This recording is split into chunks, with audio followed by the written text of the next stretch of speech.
Hello everyone, আমার YouTube চ্যানেলে তোমাদের সবাইকে স্বাগত জানাই। আশা করি তোমরা সবাই সুস্থ আছো, ভালো আছো।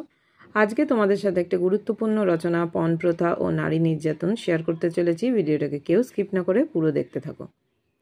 প্রথমে দেখো কি লেখা আছে। এখানে একটা কোটেশন দেয়া আছে। তোমরা যদি মনে করো যে এই কোটেশনের জায়গা অন্য কোটেশন দেবে, সেটাও দিতে পারো।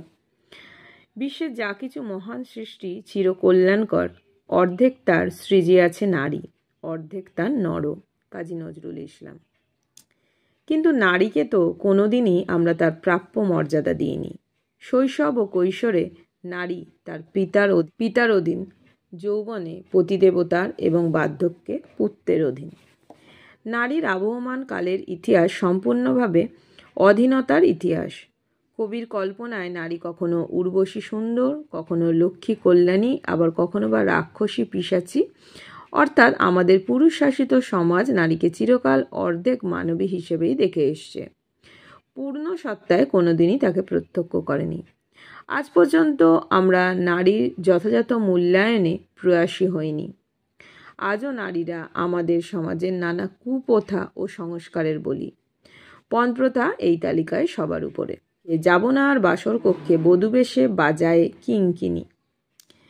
ভারতীয় নারীকুলের বধূ হওয়ার পিছনে এই যে অনাসক্তি, এর জন্য দায়ী হচ্ছে পণ প্রথা। ভারতীয় সমাজ ব্যবস্থার একটি সুপ্রাচীন প্রথা এটি।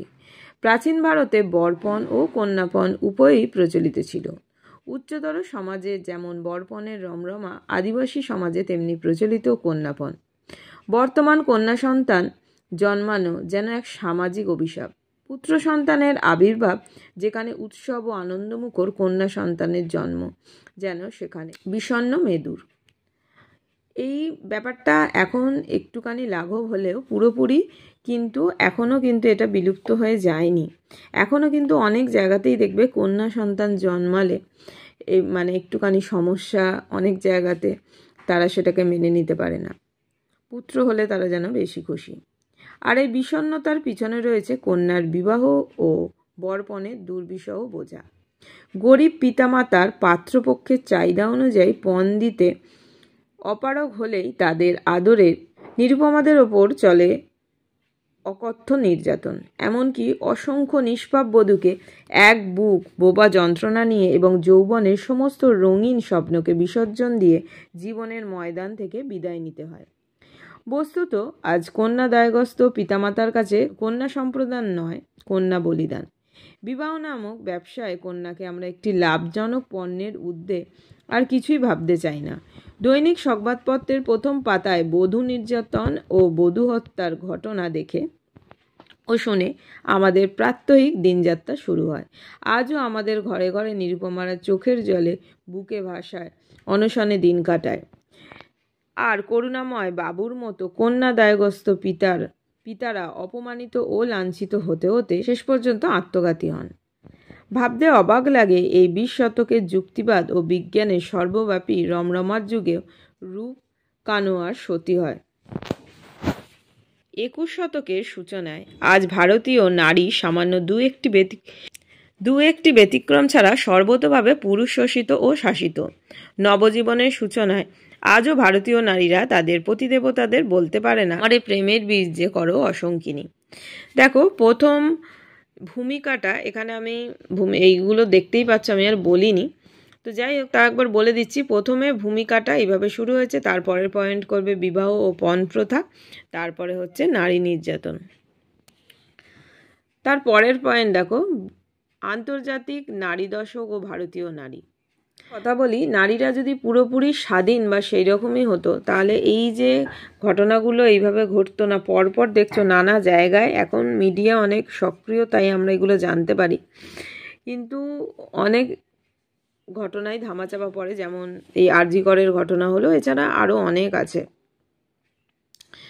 তো দেখো ব্রিটিশ মহিলাদের ভোটাধিকার লাভের 300 বছর পূর্তি উপলক্ষে রাষ্ট্রসংঘের নির্দেশ অন্যান্য রাষ্ট্রের মতো ভারতের 1975 থেকে 84 সাল আন্তর্জাতিক নারীবর্ষ হিসাবে পালিত হয়েছে।